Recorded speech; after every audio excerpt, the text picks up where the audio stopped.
Di umat Islam itu sekarang itu kena keminderan. Nah, tidak bangga dengan hubungannya kepada Allah dengan Rasulullah, tidak bangga dengan akhirat, tapi bangga dengan dunia, bangga dengan ahli dunia, bangga dengan gelar-gelar dunia. Paham tuh, ikhwan? Paham tuh? Kamu renungi ya. Kalau Allah mencintai seorang hamba, maka Allah akan panggil malaikat Jibril alaihissalam. Allah berfirman, aku telah mencintai fulan, cintailah dia. Kemudian malaikat Jibril memberikan iklan kepada penduduk langit, sesungguhnya Allah mencintai fulan, cintailah dia. Kemudian wa wudi'a lahul qabul fil ard, orang tadi di bumi ketika ahli-ahli langit sudah mencintai dia, wudi'a lahul qabul fil ard, Allah taruh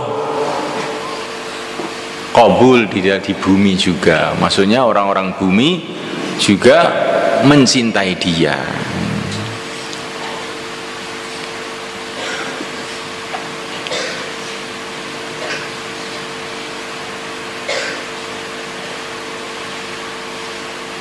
Tentu yang dimaksud wallahu alam adalah orang-orang bumi yang baik.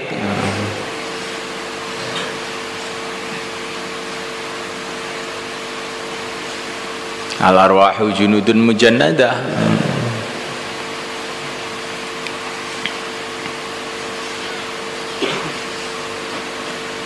Ringkasnya, kalau orang itu diterima oleh Allah ya. Jangan kamu khawatir nanti nggak punya teman gitu, jangan khawatir begitu. Ini kan umat Islam kan ada 2 miliar orang toh.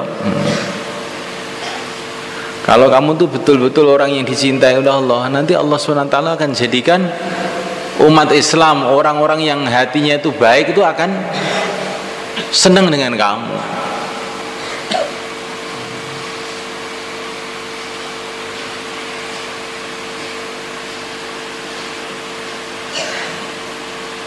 Ya, kalau orang-orang itu senang dengan kamu bagaimana? Ya kamu kan hidupnya jadi mudah tuh di dunia ini.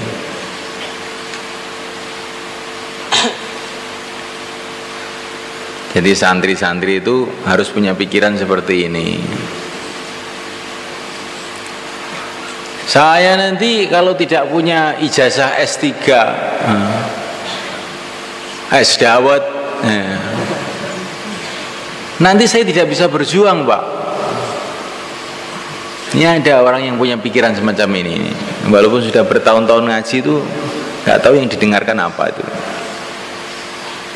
Kamu jangan punya pikiran seperti itu. Nanti kamu jadinya itu tidak bersungguh-sungguh untuk mencari kemuliaan dengan cara mendekatkan diri kepada Allah. Kamu akan tertipu dengan asbab-asbab.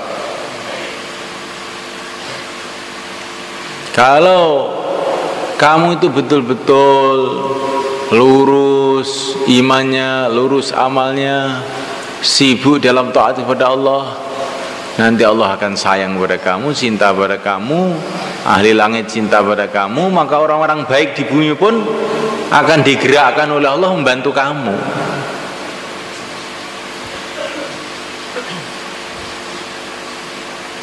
Ya sudah gitu tertibnya. Kalau Nabi yang nggak punya teman itu kan di masyarakat kafir. Ini saya itu bicara di masyarakat Islam loh.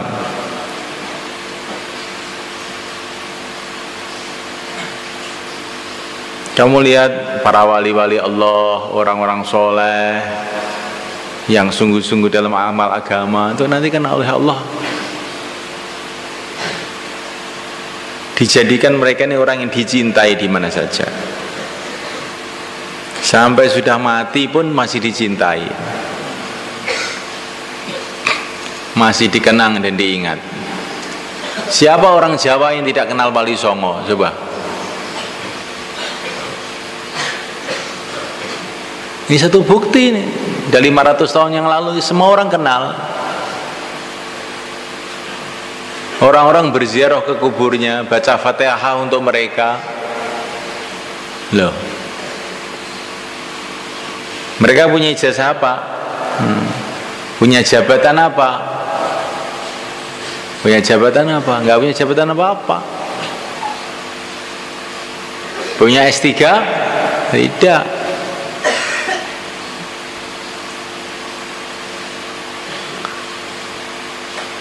Ila hadrati Dr. Sunan Ampel ada?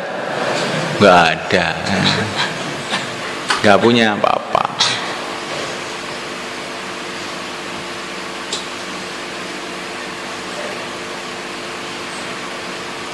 Profesor Sunan Giri ada?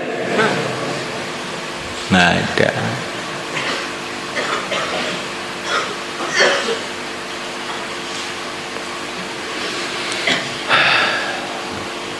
Ini satu contoh. Jadi kamu orang itu hidup itu bagaimana cari kemuliaan itu dengan mendekat pada Allah gitu loh. Sudahlah kamu cari kemuliaannya boleh-boleh aja, tapi dengan cara yang benar. Cara mendekatkan diri pada Allah, cara taat kepada Allah, cara ikhlas semata-mata karena Allah. Sekarang kayak Syekh Muhammad Ilyas itu, berapa ribu orang, berapa juta orang bergerak sebab Syekh Ilyas. Syekh Ilyas itu punya duit apa? Punya organisasi apa? Punya jabatan apa? Punya titel apa? Orang-orang di mana-mana pada bergerak 3 hari, 4 hari, 4 bulan dan sebagainya. Di India, Pakistan, Bangladesh, di Amerika, di Indonesia, Jawa, Madura, Kalimantan. Nah, coba kamu pikirkan. Kalau kamu yang ingin mulia itu cari seperti mereka itu loh. Saya lihat itu sudah hampir 100 tahun yang lalu meninggal. Ini barokahnya masih terasa sampai sekarang. Nah, yang lebih dekat lagi, ini Al-Hafidz Ad-Dimyati yang kitabnya kita baca sekarang ini. Alangkah mulianya ini. Beliau orang Mesir, sudah ratusan tahun yang lalu wafat. Tapi kitabnya kamu baca.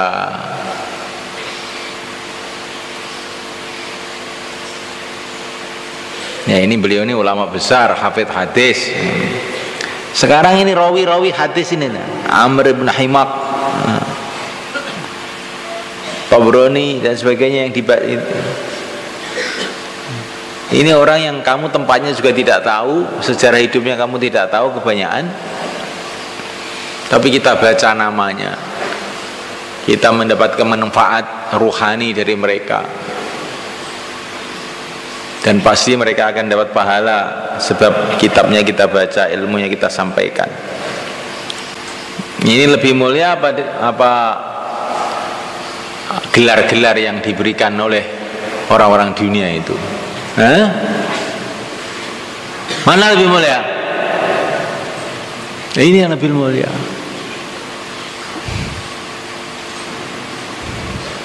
Jadi orang iman itu jangan teru-teru orang tidak beriman.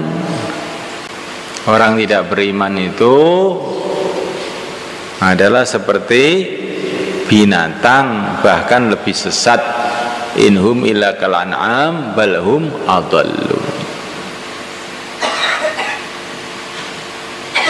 Manusia saja dikatakan kamu tuh seperti binatang, sudah satu penghinaan besar-besaran, ya enggak? Inhum illa kal an'am bal hum adallu. Orang kafir itu seperti binatang, bahkan lebih sesat. Orang dikatakan binatang saja sudah hina. Kalau dikatakan muridnya binatang, bagaimana? Lebih hina apa enggak? Lebih hina.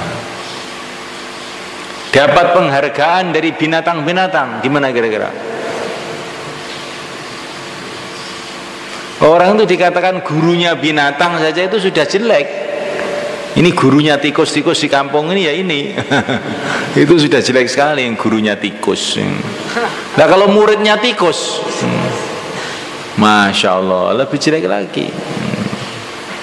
Lah kok orang Islam belajar agama kepada orang kafir, itu belajar pada tikus ya. Bagaimana kalau dia tidak? Enggak sampai ke situ, sudah dikasih gelar-gelar orang-orang kafir merasa gembira. Ini adalah satu keminderan namanya. Shock. Jadi orang itu mentalnya itu sudah sangat lemah gitu. Di umat Islam itu sekarang itu kena keminderan. Nah, tidak bangga dengan hubungannya kepada Allah dengan Rasulullah, tidak bangga dengan akhirat, tapi bangga dengan dunia, bangga dengan ahli dunia, bangga dengan gelar-gelar dunia. Paham tuh, ikhwan? Paham tuh? Kamu renungi ya. Kalaupun orang dunia itu zahirnya dapat kemuliaan dengan dunianya, dengan ilmu dunianya, dengan gelar dunianya, itu pun juga tidak lama, paling cuma beberapa hari, beberapa bulan saja. Tapi kamu dengan agama, dengan ilmu agama, ini akan dapat kemuliaan selama-lamanya. Maka jangan sampai kita korbankan agama ini untuk mendapatkan dunia. Hentom? Dihafalkan betul ini, direnungi betul ini. Karena walaupun kamu itu ngapalkan Quran ya, tapi kalau tidak tahu nilainya, keagungannya yang kamu kerjakan itu, ini bahaya ini. Bisa-bisa nggak dapat barokahnya pertama, karena tidak ada memuliakan. Kemudian yang kedua, bisa-bisa itu satu saat akan kamu tinggalkan semuanya, karena kamu tidak tahu harganya. Walaupun di inten, tapi kalau kamu kira kerikil, intan kamu kira kerikil, ya kamu akan buang dia, tidak kamu rawat dia.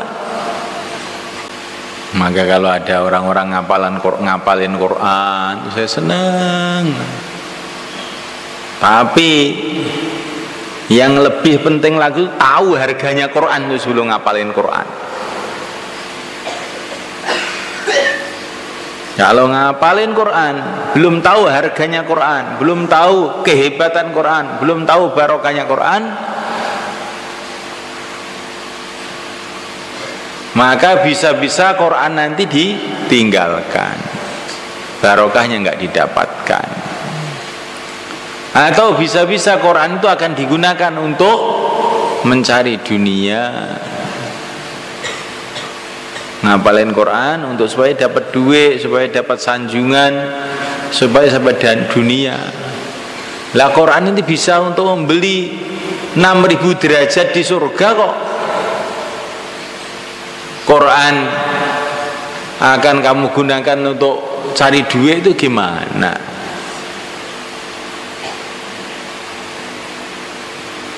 Quran ini akan mendatangkan derajat yang sangat tinggi di surga Allah kalau kamu gunakan untuk dekat pada Allah. Tapi kalau kamu gunakan untuk dunia, naudzubillah.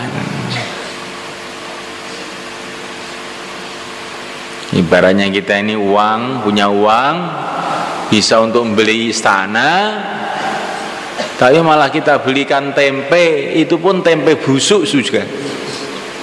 Alangkah bodohnya kita. Loh, ini uang bisa untuk membeli istana, dibelikan tempe dapat satu bosok lagi. Maka kita akan dinilai orang yang sangat bodoh, ya enggak? Lah Quran itu bukan hanya bisa untuk membeli istana. Kalau ikhlas semata-mata karena Allah.